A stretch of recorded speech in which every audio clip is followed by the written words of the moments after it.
سنی Islamic app کو پلے store سے ضرور ڈاؤن لوڈ کیجئے اور شیئر کیجئے۔ اس کے اندر قرآن پاک اردو اور رومن اردو لینگویج میں موجود ہے، حدیث پاک موجود ہے، عقائد موجود ہے، مسئلے مسائل موجود ہیں۔ ضرور ڈاؤن لوڈ کریے اور شیئر کریے۔ اللہ مدد، یا علی مدد نہیں، یا رسول مدد نہیں، یا غوث پاک مدد نہیں، یا حسین مدد نہیں۔ اور ہر نماز میں ہم اللہ تعالیٰ کے ساتھ وعدہ کرتے ہیں ایاک نعبد و ایاک نستعین، اور پھر جناب حضرت علی، بھائی یہ اگر یہ شرک نہیں ہے تو پھر شرک ہے کیا؟ یہ صرف اللہ تعالیٰ کی ہے۔ اللہ تعالیٰ ہر جگہ ہر وقت مدد کرنے والی ذات، وہ میرا رب اللہ رب العالمین ہے۔ السلام علیکم ورحمۃ اللہ وبرکاتہ۔ آپ نے اعلی حضرت فاؤنڈیشن کے پاس ایک ویڈیو کلپ بھیجی ہے اور آپ نے پوچھا ہے کہ اس ویڈیو کے اندر جو بات بتائی جا رہی ہے کیا وہ بات صحیح ہے؟ تو مختصر اس کا جواب یہ ہے کہ اس ویڈیو کے اندر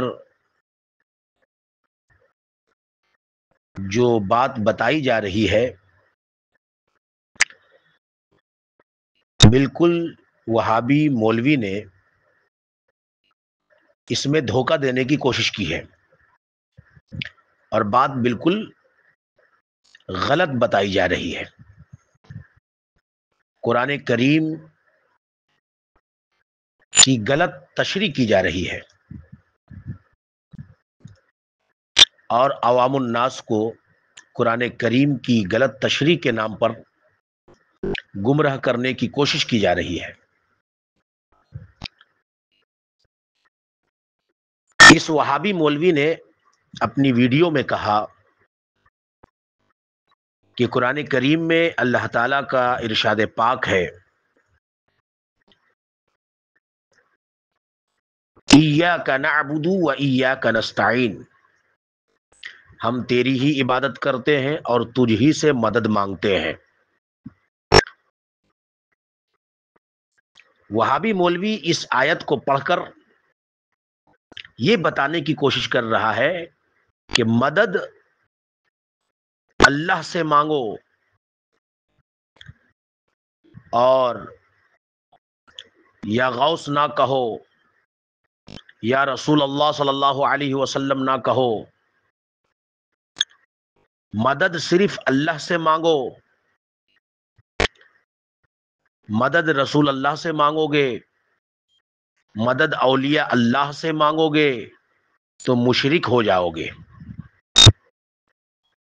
میرے بھائیوں، وہابیوں کا یہ اعتراض اور مسلمانوں کو مشرک کہنا اور مسلمانوں پر مشرک ہونے کا فتویٰ لگانا یہ آج کا طریقہ نہیں ہے۔ ان وہابیوں کے بڑے بڑے ملاحوں نے بہت پہلے سے مسلمانوں کو مشرک کہنا، لکھنا، بتانا جو شروع کیا ہے اس کی ایک لمبی فہرست ہے۔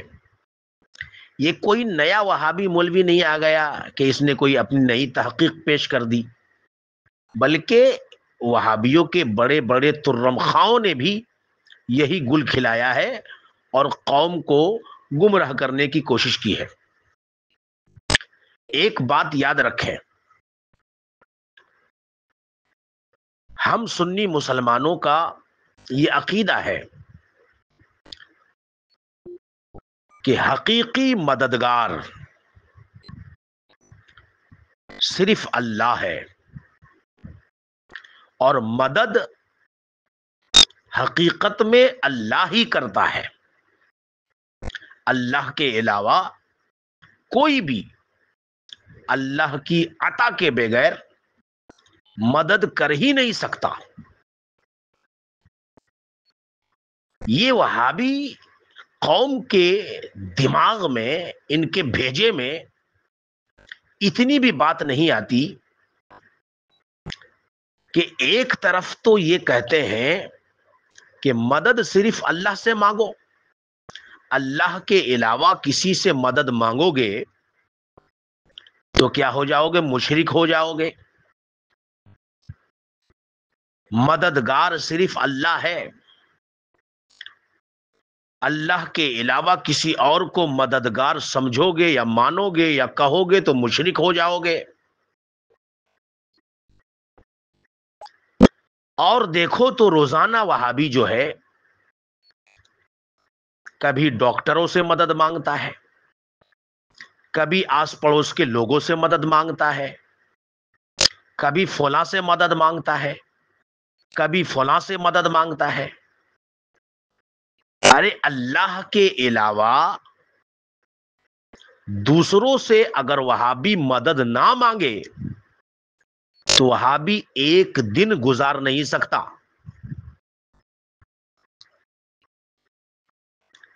اب یہاں پر سب سے اصل بات جو یہ ہے کہ ہم اہل سنت و جماعت حقیقی مددگار صرف اللہ کو سمجھتے ہیں۔ باقی نبی اکرم صلی اللہ علیہ وسلم سے یا اولیاء اللہ سے جو ہم سنی مسلمان استعانت کرتے ہیں، انہیں مددگار سمجھتے ہیں، وہ مددگار یا استعانت بمانا وسیلہ کے ہے۔ اور ہم اہل سنت و جماعت کا عقیدہ ہے، ہمارے علماء نے اپنی کتابوں میں بالکل وضاحت کے ساتھ لکھا ہے کہ حقیقی مددگار صرف اللہ ہے، اور اللہ کی عطا سے اللہ کے محبوب بندے بھی مددگار ہیں۔ اب آپ دیکھیں وہابی کیا کہتا ہے؟ وہابی کہتا ہے کہ مددگار صرف اللہ ہے، اللہ کے علاوہ کسی کو مددگار کہو گے تو مشرک ہو جاؤ گے۔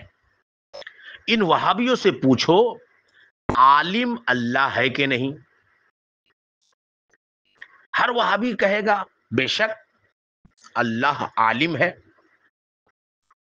اب اسی وہابی سے پوچھو کہ تم عالم ہو کہ نہیں، تمہارا فلاں عالم ہے کہ نہیں، تمہارا فلاں شیخ عالم ہے کہ نہیں، تو وہابی پھٹاک سے کہے گا بے شک میں عالم ہوں، فلاں شیخ جو ہمارا ہے وہ بہت بڑا عالم ہے۔ اب بتائیے ان وہابیوں کے بھیجے میں یہ بات نہیں آئی۔ ایک طرف کہتا ہے مددگار صرف اللہ ہے، دوسرے کو مددگار کہو گے تو مشرک ہو جاؤ گے۔ تو ان وہابیوں سے پوچھو کہ جب عالم اللہ ہے تو پھر اللہ کے علاوہ تو کیسے عالم ہو گیا؟ تمہارا شیخ کیسے عالم ہو گیا؟ اور وہ بھی صرف عالم نہیں بہت بڑا عالم کیسے ہو گیا؟ تو یہ شرک کیوں نہیں ہے؟ تو وہابی کے بھیجے میں سمجھ میں آئے یا نہ آئے، مگر سنیوں کو بات سمجھ میں آتی ہے کہ حقیقی عالم صرف اللہ ہے، اور دنیا میں جتنے عالم ہیں یہ حقیقی عالم نہیں ہے بلکہ عطائی عالم ہے۔ علم دینے والا بھی اللہ ہے، مگر علماء پڑھاتے ہیں، لوگوں کو علم دیتے ہیں، تو یہ بھی حقیقت میں وسیلہ ہے۔ اصل میں علم کی روشنی تو اللہ تعالیٰ عطا فرماتا ہے۔ تو جس طرح حقیقی عالم اللہ ہے اور دنیا میں جتنے علماء پائے جاتے ہیں یہ عطائی عالم ہے، اسی طرح حقیقی مددگار صرف اللہ ہے، اور نبی، رسول، اولیاء اللہ یہ سب عطائی مددگار ہے۔ تو جب تک وہابی عطائی اور ذاتی کا فرق نہیں کرے گا، وہابی خود اپنے فتوے سے روز مشرک ہوگا۔ چلیے وہابی کہتے ہیں کہ اللہ کے علاوہ دوسرے کو مددگار کہو گے یا سمجھو گے یا لکھو گے تو مشرک ہو جاؤ گے۔ قرآن کریم میں اللہ تعالیٰ ارشاد فرماتا ہے وَاسْتَعِینُوا بِالصَّبْرِ وَالصَّلَاةِ، مدد مانگو صبر سے اور نماز سے. یہ قرآن کی آیت ہے نا. اب کسی وہابی سے پوچھو بھائی مدد تو اللہ سے مانگنا چاہیے, مدد صبر سے کیوں مانگے؟ کیا صبر اللہ ہے؟ مدد تو صرف اللہ سے مانگنا چاہیے. مدد نماز سے کیوں مانگے؟ کیا نماز اللہ ہے؟ تو وہابی یہ کہے گا کہ یہاں صبر سے مدد مانگنے کا مطلب ہے, نماز سے مدد مانگنے کا مطلب ہے کہ صبر اور نماز کو وسیلہ بناؤ. تو سیم ہم بھی یہی کہتے ہیں وہابیوں, عقل کے ناخن لو. تمہارے موٹے بھیجے میں اتنی چھوٹی سی بات کیوں نہیں آتی کہ یہاں قرآن میں صراحت کے ساتھ لکھا ہوا ہے کہ مدد مانگو صبر سے, مدد مانگو نماز سے. صبر بھی اللہ نہیں ہے, نماز بھی اللہ نہیں ہے, مگر نماز سے اور صبر سے مدد مانگنے کو کہا گیا. تو یہاں پہ مدد بمانا وسیلہ ہے. اسی طرح اللہ کے محبوبوں سے جو سنی مسلمان مدد مانگتے ہیں یا مددگار کہتے ہیں, وہاں بھی مدد یا مددگار سمجھنا یا کہنا یا لکھنا بمانا وسیلہ ہے. اسی طرح اللہ تعالیٰ قرآن کریم میں ایک دوسرے مقام پر ارشاد فرماتا ہے وَتَعَاوَنُوا عَلَى الْبِرِّ وَالتَّقْوَى. اے لوگو آپس میں ایک دوسرے کی مدد کرو. وہابیوں کے مطابق تو اللہ کو یہ کہنا چاہیے تھا کہ اے اللہ کے بندو, تم لوگ آپس میں ایک دوسرے کی مدد مت کرو کیونکہ تم لوگ مددگار نہیں ہو, مددگار تو میں ہوں. تو کیا اللہ تعالیٰ نے یہاں پر شرک کی تعلیم دی ہے؟ کیا اللہ تعالیٰ نے شرک کرنے کو کہا اپنے بندے کو؟ استغفر اللہ.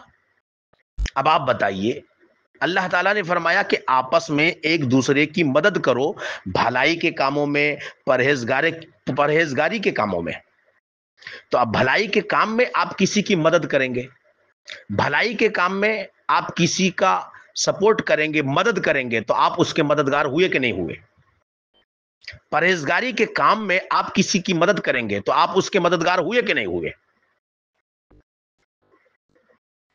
تو یہاں سے بھی ثابت ہوا کہ بھائی بھلائی کے کاموں میں, پرہیزگاری کے کاموں میں ایک دوسرے کی مدد کرنا چاہیے, اور جو مدد کرتا ہے اس سے مدد لینا چاہیے. تو بتائیے اللہ کے علاوہ دوسرے سے مدد لیا کہ نہیں لیا؟ تو کیا شرک ہو گیا ہے؟ مدد لینے والا مشرک ہو گیا؟ کیا پرہیزگاری کے کام میں, کیا تقوی کے کام میں اللہ تعالیٰ مدد نہیں کرتا ہے؟ بالکل اللہ کرتا ہے مدد. لیکن یہاں پر کہا گیا کہ پرہیزگاری کے کاموں میں اور تقوی کے کام میں ایک دوسرے کی مدد کرو. یہاں بھی مدد بمانا حقیقی نہیں بلکہ عطائی ہے, کیونکہ بھلائی کے کاموں میں بھی اور تقوی کے کاموں میں بھی اصل مدد تو اللہ ہی کی ہوتی ہے. اور اس طریقے سے اگر میں دلیل قائم کروں تو بہت ساری دلیلیں دے سکتا ہوں. لاسٹ میں آپ تمامی حضرات کو ایک بات اور بتا دیتا ہوں جو بہت کام کی ہے. وہ بات یہ ہے کہ وہابی مسلمانوں کو شرک کا فتویٰ دیتے ہیں, مشرک کا فتویٰ دیتے ہیں, اور وہابی خود ہی کے فتوے سے خود مشرک ہو جاتے ہیں. لیکن آپ حضرات ایک بات بالکل ذہن نشین کر لیں اور سمجھ لیں کہ اہل سنت و جماعت کا جو عقیدہ ہے اس عقیدے کی ترجمانی وہابی نہیں کرے گا, اہل سنت و جماعت کرے گا. اہل سنت و جماعت کے علماء کریں گے. ہم عطائی مددگار سمجھتے ہیں اور وہابی اپنی طرف سے کہتا ہے کہ ہم حقیقی مددگار سمجھتے ہیں. استغفر اللہ. تو ایسا نہیں ہے. یہ وہابیوں کا دھوکہ ہے، یہ وہابیوں کا مکر ہے، یہ وہابیوں کا دجل ہے۔ اب یہ سب ساری باتیں سننے کے بعد وہابی یہ کہے گا کہ یہ جو مدد لینا چاہیے، مدد مانگنا چاہیے، زندوں سے لینا چاہیے، جن کا انتقال ہو جائے ان سے مدد نہیں مانگنا چاہیے۔ پھر یہ بولے گا، اس وہابی نے ایسا کچھ نہیں بولا، ڈائریکٹ بول دیا کہ اللہ کے علاوہ کسی سے مدد مت مانگو، اللہ کے علاوہ کسی اور کو مددگار نہ سمجھو ورنہ مشرک ہو جاؤ گے۔ لیکن ہماری جو گفتگو ہوئی، اس طریقے کی باتیں جب آپ وہابی کے سامنے رکھیں گے تو پھر وہ دوسری طرف بھاگے گا اور کہے گا کہ زندوں سے مدد لے سکتے ہیں، جس کا انتقال ہو جائے اس سے مدد نہیں لینا چاہیے۔ تو وہابیوں سے پوچھا جائے، وہابیوں سے کہا جائے کہ یہ کیا ہے؟ اگر کوئی چیز شرک ہے، اللہ کے علاوہ کسی اور سے مدد لینا یا مدد مانگنا شرک ہے، تو وہ ہمیشہ جو ہے وہ شرک رہے گا؟ یہ ایسا کیسے ہو سکتا ہے کہ ایک چیز کبھی دین بن جائے اور کبھی وہی چیز جو ہے شرک بن جائے؟ کیا ایسا ہو سکتا ہے کہ آپ کسی زندہ آدمی کو خدا مان لیں اور وہ شرک نہ ہو، اور اس کا انتقال ہو جائے اور اس کو پھر خدا مانے تب شرک ہو؟ ایسا تھوڑا ہی ہے بھائی، کسی زندہ کو خدا ماننا بھی شرک ہے اور وہ مر جائے تب بھی خدا ماننا شرک ہے۔ اسی طرح کسی زندے کو حقیقی مددگار سمجھنا بھی شرک ہے، اور وہ انتقال کر جائے تب بھی حقیقی مددگار سمجھنا شرک ہے۔ اس کا مطلب یہ ہوا کہ جس طرح زندہ کو عطائی طور پہ مددگار سمجھنا شرک نہیں، ویسے ہی اس کا انتقال ہو جائے اور وہ اللہ کا محبوب بندہ ہو تو انتقال کے بعد بھی اسے عطائی مددگار سمجھنا شرک نہیں ہے۔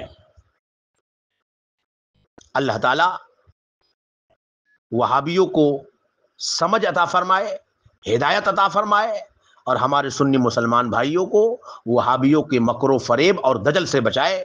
السلام علیکم ورحمۃ اللہ وبرکاتہ۔